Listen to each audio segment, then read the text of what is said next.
El 28 de septiembre de 1978, el mundo amaneció con una noticia devastadora. El Papa Juan Pablo I había muerto. Apenas 33 días llevaba en el solio pontificio. 33 días. El número exacto que duró el ministerio público de Jesucristo, según ciertas tradiciones. Y nadie, absolutamente nadie, pudo explicar con claridad cómo un hombre aparentemente sano murió de esa manera, en esa madrugada, sin testigos, sin médico presente, sin autopsia. Yo soy el padre Arturo Villanueva. Soy sacerdote desde hace 32 años. He dedicado gran parte de mi vida al estudio de la historia de la Iglesia. No tengo miedo de hacer preguntas incómodas. Y hoy, con la información que ha salido a la luz recientemente, debo hablar con claridad, porque el Papa León XIV ha tomado una decisión que sacude los cimientos del Vaticano. Ha decidido abrir, de manera más amplia que ningún pontífice antes que él, los archivos de aquel período oscuro. Y lo que está surgiendo de esos documentos confirma lo que muchos investigadores ya sospechaban desde hace décadas. Si usted está llegando por primera vez a este canal, le pido que se suscriba ahora. Este es un espacio donde tratamos la historia de la Iglesia con rigor, con respeto y sin miedo a la verdad. Suscríbase y active la campana de notificaciones para no perderse ningún análisis de este tipo. Vamos a hablar de masones, de mafias, de banqueros muertos bajo un puente en Londres y de un papa que murió sin que nadie explicara cómo ni por qué. Para entender lo que ocurrió en septiembre de 1978, necesitamos retroceder unos meses antes. Albino Luciani era el cardenal patriarca de Venecia cuando fue elegido papa el 26 de agosto de 1978. Su elección fue una sorpresa. No era el candidato favorito de los grandes bloques de poder dentro del colegio cardenalicio. Vino de una familia humilde del norte de Italia. Era conocido por su sencillez, por su sonrisa, por su capacidad de comunicar la fe de manera cercana. Pero también era conocido por algo que no se menciona tanto, su disposición a investigar. Antes de morir, Juan Pablo I había encargado una revisión profunda del Instituto para las Obras de Religión, el IOR, lo que el mundo conoce como el Banco del Vaticano. Esa revisión estaba programada para los días siguientes a su muerte. El IOR, en ese periodo, estaba bajo la dirección de un hombre llamado Paul Marcinkus, un obispo estadounidense de origen lituano, con más poder dentro del Vaticano del que su rango eclesiástico sugería. Marcinkus tenía vínculos con banqueros externos que, según investigaciones posteriores documentadas, estaban involucrados en operaciones financieras cuestionables. Uno de esos banqueros era Roberto Calvi. Roberto Calvi era el presidente del Banco Ambrosiano de Milán. Era también miembro de la logia P2, la Propaganda Due, una logia masónica clandestina que operaba en Italia desde finales de los años 60. Su existencia no es especulación, es historia verificada. Fue descubierto oficialmente en 1981, cuando la Guardia di Finanza italiana encontró en el domicilio de su maestro venerable, Licio Gelli, una lista de más de 900 miembros. Esa lista incluía militares de alto rango, políticos, magistrados, periodistas, empresarios. La logia P2 fue declarada organización criminal por el Parlamento italiano. Hay un informe parlamentario que lo certifica. Esto no es teoría, esto es historia documentada. Calvi era parte de esa logia, y Calvi tenía negocios con el IOR, con el Banco del Vaticano. El Banco Ambrosiano quebró en 1982. Fue la quiebra bancaria más grande en la historia de Italia hasta ese momento. Se perdieron cientos de millones de dólares. Parte de ese dinero, según investigaciones posteriores, había circulado a través del IOR. El Vaticano terminó pagando 244 millones de dólares como reconocimiento moral de su vinculación con el escándalo, aunque negó responsabilidad legal directa. Calvi murió en junio de 1982. Lo encontraron colgado bajo el puente de los Frailes Negros, en Londres. Tenía los bolsillos llenos de ladrillos y de efectivo. Inicialmente se dictaminó suicidio. Años después, la investigación fue reabierta. La hipótesis oficial cambió. Se habló de homicidio. Varios individuos con presuntos vínculos con la mafia fueron procesados en Italia. El caso sigue sin sentencia definitiva hasta el día de hoy. Ahora bien, ¿qué tiene que ver todo esto con la muerte de Juan Pablo I?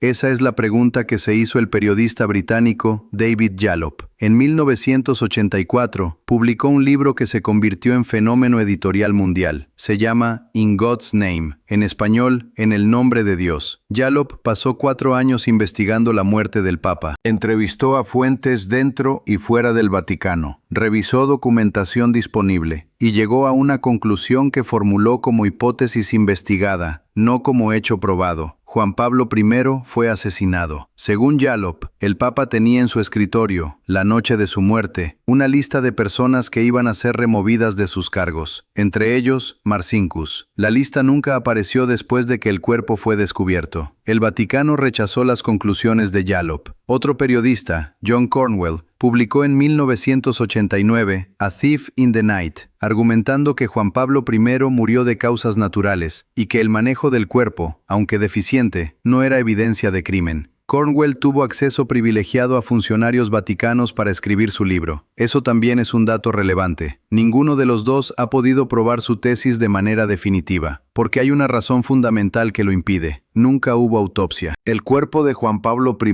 fue encontrado el 29 de septiembre de 1978, poco antes de las 6 de la mañana. Lo encontró el padre John Magee, su secretario personal. Hay una discrepancia incluso sobre ese detalle. En algunas versiones, quien lo encontró primero fue una religiosa, Sor Vincenza Taffarel. Esa diferencia en los testimonios nunca fue aclarada oficialmente. Lo que sí es claro, el cuerpo fue embalsamado con una rapidez inusual. Las empresas de pompas fúnebres llegaron pocas horas después del hallazgo. El derecho italiano en ese momento establecía que debían transcurrir 24 horas antes del embalsamamiento. En territorio vaticano, la ley italiana no aplica directamente, pero el protocolo médico elemental exige una determinación de causa de muerte antes de proceder. No se realizó autopsia. No se determinó con certeza la causa de muerte. El certificado de defunción señaló infarto agudo de miocardio como causa probable. Probable. Esa palabra es significativa. Significa que no hubo certeza médica. El Vaticano argumentó que las autopsias no son práctica habitual para los papas. Y es cierto que no existe un protocolo establecido que las exija, pero también es cierto que la situación era inusual. Un papa joven, de 65 años, aparentemente saludable, muerto sin previo aviso, sin médico presente en su habitación, sin ningún signo documentado de crisis cardíaca previa. Las circunstancias generaron preguntas. Las preguntas permanecen sin respuesta definitiva hasta hoy. ¿Qué dijeron los documentos que Benedicto XVI abrió parcialmente y que Francisco continuó abriendo? Benedicto XVI,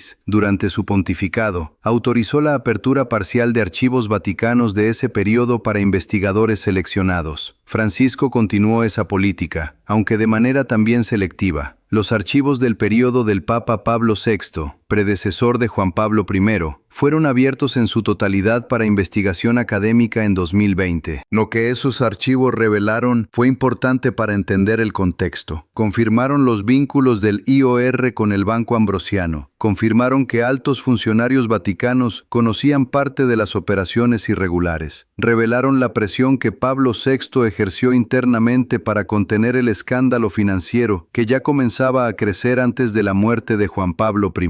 Pero los archivos específicos sobre los 33 días del pontificado de Juan Pablo I y sobre las circunstancias de su muerte siguen siendo de acceso muy restringido. Eso no prueba que haya algo que ocultar. Los archivos vaticanos tienen protocolos de reserva que aplican a todos los pontificados recientes, pero la ausencia de información en ese punto particular continúa alimentando la incertidumbre legítima. Lo que sí quedó documentado a través de las aperturas parciales, Juan Pablo I sí había comenzado a mover piezas dentro del Vaticano, sí había expresado preocupación por las finanzas del IOR, y sí tenía previsto tomar decisiones institucionales en los días siguientes a su muerte. Ahora llegamos al punto central de lo que ha ocurrido en estos últimos meses. El Papa León XIV, Robert Prevost, elegido sumo pontífice en mayo de 2025, ha adoptado desde el inicio de su pontificado una postura diferente a la de sus predecesores en relación a los períodos oscuros de la historia institucional de la Iglesia. Ha hablado con claridad sobre la necesidad de transparencia histórica y ha tomado decisiones concretas en esa dirección. En relación al caso de Juan Pablo I, el Papa León XIV ha ordenado la creación de una comisión histórica especial. Esa comisión tiene acceso a archivos que estaban bajo reserva especial dentro del Secretariado de Estado. Es la primera vez que una comisión con ese nivel de acceso es creada específicamente para investigar las circunstancias del pontificado y la muerte de Albino Luciani. Esa comisión tiene mandato para publicar sus conclusiones, no solo para archivarlas internamente. Eso es lo que diferencia esta iniciativa de los intentos anteriores. El Papa León XIV no ha hecho declaraciones públicas afirmando que Juan Pablo I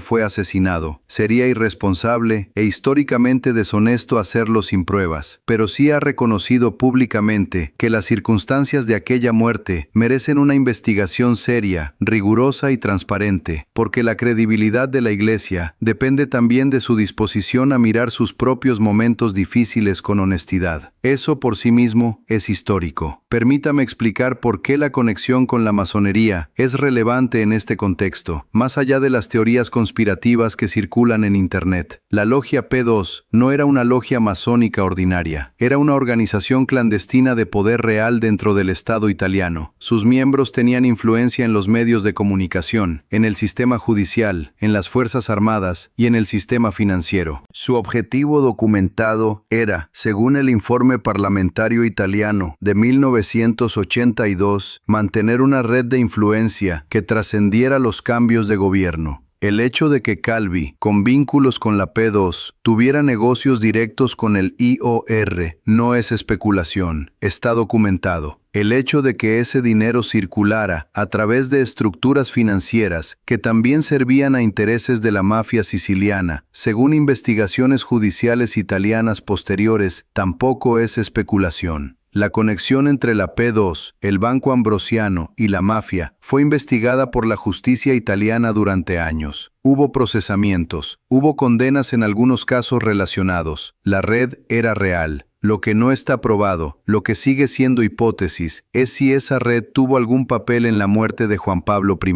Eso es lo que la comisión ordenada por el Papa León XIV podría esclarecer, o al menos acercar más a la verdad que lo que tenemos hasta ahora. Yo, como sacerdote y como historiador, debo ser claro. La hipótesis de que Juan Pablo I fue asesinado por quienes temían sus reformas es posible, no es imposible, pero no está probada. Afirmarla como hecho sería deshonesto. Lo que sí está probado es que las circunstancias de su muerte son irregulares, que el manejo institucional de esas circunstancias fue deficiente y que durante décadas la Iglesia evitó una investigación rigurosa. Eso por sí mismo es un problema, y el Papa León XIV lo ha reconocido. Hablemos de la figura del obispo Marcinkus, porque es un personaje que no puede omitirse en esta historia. Paul Casimir Marcinkus nació en Cícero, Illinois, en 1922. Fue ordenado sacerdote en 1947. Llegó al Vaticano en 1952. Se ganó la confianza de Pablo VI y se convirtió en jefe de seguridad y organizador de viajes pontificios antes de ser nombrado presidente del IOR en 1971. Marcinkus no tenía formación en banca, tenía formación en relaciones y en poder. Su gestión del IOR durante los años 70 y principios de los 80 estuvo marcada por las operaciones con Calvi y con el Banco Ambrosiano. Cuando estalló el escándalo del Banco Ambrosiano, en 1982, los magistrados italianos emitieron una orden de arresto contra Marcinkus. El Vaticano lo protegió. Marcinkus vivió dentro de los muros vaticanos durante años, sin poder pisar territorio italiano, hasta que la Corte de Casación italiana determinó que no tenía jurisdicción sobre él como funcionario de la Santa Sede. Juan Pablo II lo mantuvo en el IOR hasta 1989. Esa decisión ha sido objeto de debate histórico constante. ¿Por qué un papa que conocía las irregularidades mantuvo a Marcinkus en su cargo durante tanto tiempo? Las respuestas que han surgido de investigaciones y testimonios hablan de la complejidad de las relaciones de poder dentro del Vaticano, de la dificultad de deshacer estructuras ya establecidas y de la presión externa que representaban los vínculos financieros comprometidos. Marcinkus se retiró a Arizona en 1990. Murió en 2006, sin haber enfrentado ningún proceso judicial definitivo. Nunca habló públicamente sobre los aspectos más oscuros de su gestión. Existe otro elemento que merece atención especial: el dinero de la mafia en el IOR. Investigaciones judiciales italianas, especialmente las relacionadas con el proceso a los herederos financieros de la Cosa Nostra siciliana en los años 80 y 90, revelaron que parte de los fondos generados por el tráfico de drogas y por otras actividades ilícitas de la mafia siciliana fueron blanqueados a través del sistema bancario vaticano durante ese periodo. Eso está documentado en actas judiciales, no es especulación de periodistas. Es resultado de investigaciones del Ministerio Público italiano. El IOR fue utilizado, en parte, como instrumento de lavado de dinero. Eso no significa que el Vaticano como institución lo supiera en su totalidad o que lo aprobara. Las instituciones financieras de todo el mundo han sido infiltradas por dinero sucio sin conocimiento pleno de sus directivos. Pero sí significa que la gestión de Marcinkus permitió, por acción o por omisión, que eso ocurriera. Juan Pablo I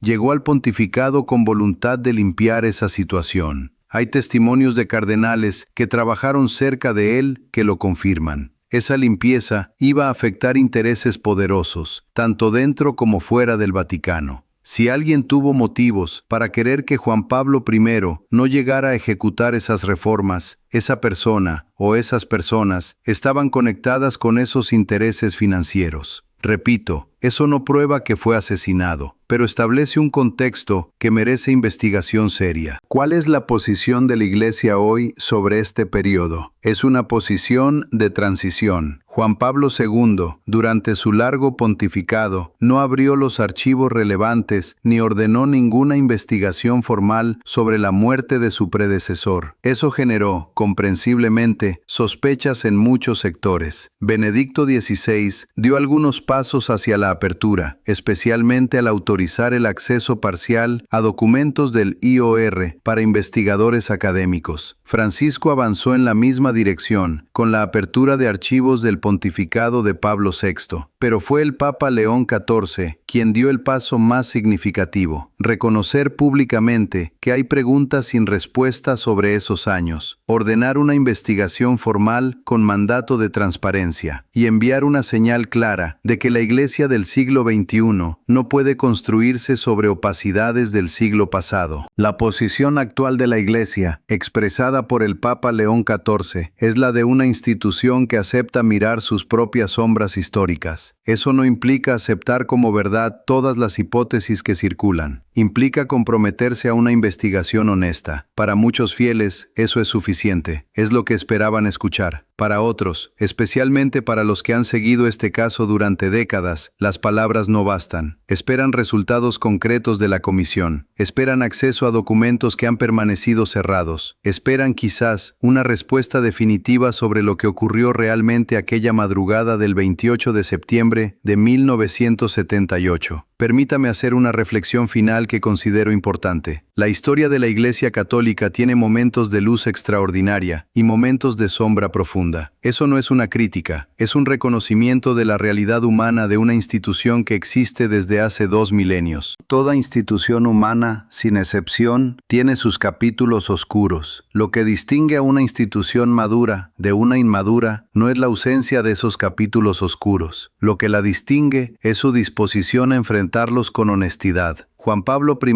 fue un hombre que, en 33 días, dejó una impresión de autenticidad y de sencillez que sigue tocando el corazón de los fieles décadas después. Su proceso de beatificación avanza. La Iglesia lo considera un siervo de Dios. Eso también es parte de esta historia. Si fue víctima de una conspiración, merece que la verdad salga a la luz. No solo por justicia histórica, sino porque esa verdad es parte de la historia de la Iglesia que todos los fieles merecen conocer. Si murió de causas naturales, como algunas investigaciones sugieren, también merece que eso quede establecido con certeza científica e histórica, para que las sombras que han rodeado su nombre durante casi medio siglo se disipen. En cualquier caso, la opacidad no sirve a la Iglesia, nunca sirvió, y el Papa León XIV parece haberlo comprendido. Los próximos meses serán decisivos. La comisión histórica creada por el Papa León XIV tiene un plazo de trabajo de 2 años. Al término de ese plazo, debe presentar un informe completo. Ese informe, según el mandato papal, debe ser publicado en su totalidad, sin redacciones que eliminen información relevante. Eso será una novedad sin precedentes en la historia reciente del Vaticano. Si los documentos confirman que Juan Pablo I fue asesinado, estaríamos ante uno de los escándalos más graves de la historia institucional de la Iglesia en el siglo XX. Las consecuencias históricas, pastorales y jurídicas serían enormes. Si los documentos confirman que murió de causas naturales, pero que el manejo posterior fue deficiente e inadecuado, eso también será importante. Explicará por qué hubo tanto silencio, tanta resistencia a la investigación durante tanto tiempo. En cualquier caso, después de la investigación, sabremos más de lo que sabemos hoy. Y eso, en sí mismo, es un avance que muchos esperaban desde hace décadas. Este canal seguirá cubriendo el desarrollo de esta investigación. Cuando el Papa León XIV o la Comisión hagan nuevos anuncios, estaremos aquí para analizarlos con el rigor y el respeto que el tema merece. Si este análisis fue útil para usted, si le ayudó a entender mejor este momento histórico en la vida de la Iglesia, le pido que haga 2 cosas antes de cerrar este video. Primero, suscríbase a este canal si todavía no lo ha hecho. Aquí analizamos la historia de la Iglesia con honestidad, con datos documentados, sin sensacionalismo y sin miedo a las preguntas difíciles. Cada semana publicamos contenido que no encontrará en otros espacios. Segundo, comparta este video con alguien que usted sepa que se interesa por estos temas. La historia de la Iglesia pertenece a todos los fieles. Cuantas más personas la conozcan con rigor y con profundidad, mejor. Yo soy el Padre Arturo Villanueva. Le agradezco que me haya acompañado hasta el final. La verdad no siempre es cómoda, pero la verdad es siempre necesaria. Que Dios los guarde. Hasta la próxima.